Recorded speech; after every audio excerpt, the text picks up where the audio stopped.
malí děti a ty, co tam hráli, tak to opravdu bylo jako skutečnosti. Jsem mi přesvědčený, že z těch disciplín, který já jsem viděl, jste si něco vzali. Není to o tom, jestli někdo bude první nebo sedmý, ale já věřím tomu, že prostě na těchto disciplínách, kdy vám to něco přinese pro takový ten běžný život.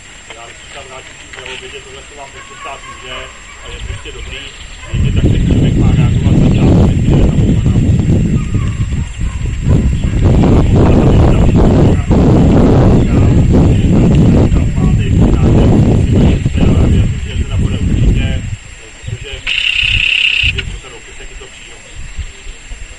Takže až budete zase příště, určitě se přijeme podívat a myslím, že byste mohli teda přistoupit k tomu vyhodnocení. Na to určitě všichni čekáte, kdo se rozvájí, vysoký, pohár. Děkuji za pozornost.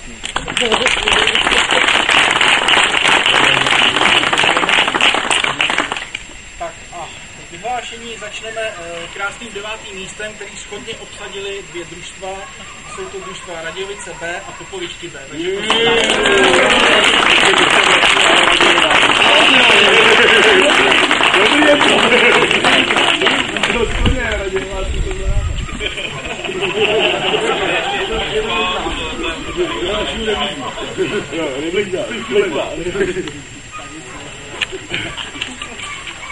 osmé místo bych ocenil Modletic, takže prosím zástupce.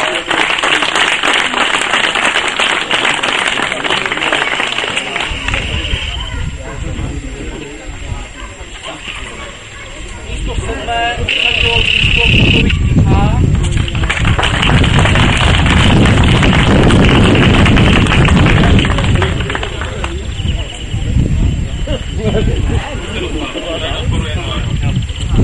Místo 6.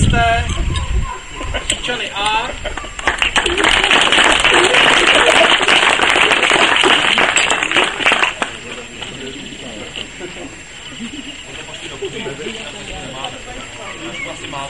Ne, to neber, to máme. Ale kuří ne, a není to. Krásné 5. místo obsadilo družstvo Svojšovic B.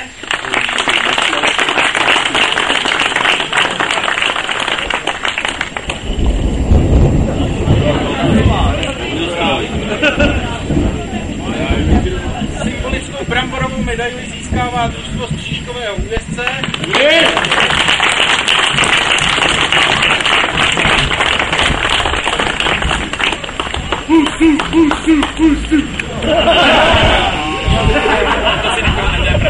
A to se řekne. Na tom medailovém umístění. 3. místo, to znamená bronzovou příčku, získává družstvo Svojšovic A.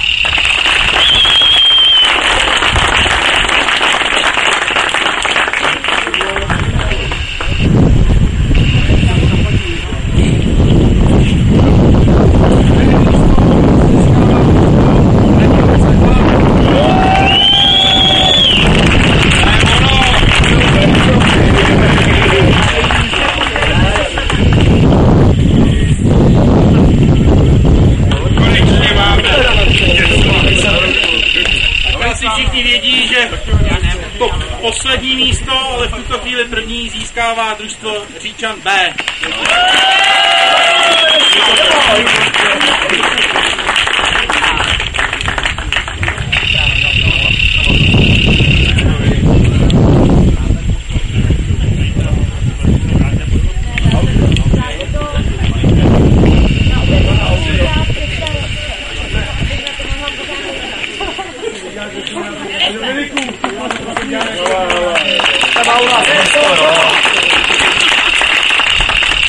Jednou gratuluju všem a ještě než se rozejdeme, tak bych předal slovo zástupci Svojšovic, který nám řekne pár slov k jejich soutěži a zároveň té soutěž okrsková letošní, takže děkuju. Jde mi o jednu věc, o pozvání dětských družstev, jednak dospělí, budou kategorie dospělí ženy, děti, jak určitě všichni vědí, chtěli se akorát potvrdit, jestli někdo ví, že už skutečně pojede, aby jsme mohli dát dohromady věci, jednak se dospělých ze žen a zvlášť jde o děti. No, chceme, aby tam bylo nějaký počet dětských družstev, takže kdo z tohoto okrsku doveze děti, byli bychom rádi, aby jsme případně mohli dohromady děti. Takže jestli byste nám byli schopni říct, kdo může nebo nebude. Takhle asi určitě to nechceme teď, ale ještě nějakou minutu se tady držíme, takže kolega tady bude. Tak jestli to víte, kdo ty družstva, samozřejmě může tady být čas, že ten vedoucí družstva dětí tady není, že to není, ale nahlašte prosím teda ty počty, abyste podle toho mohli součet. Ještě mám slovo panu Lacinovi.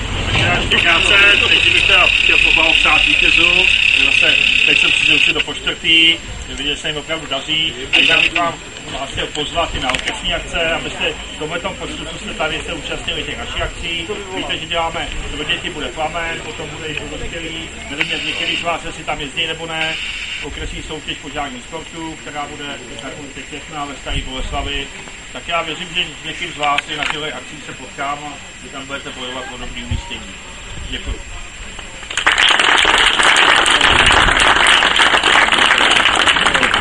Děkuji za slova starosty a tímto bych teda ještě jednou a naposledy všem moc poděkoval za účast a budu se těšit, že v příštím roce se sejdeme u 6. ročníku Floriánku znova.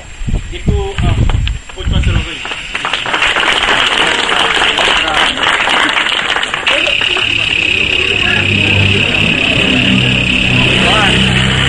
Si tohle má dovoleš,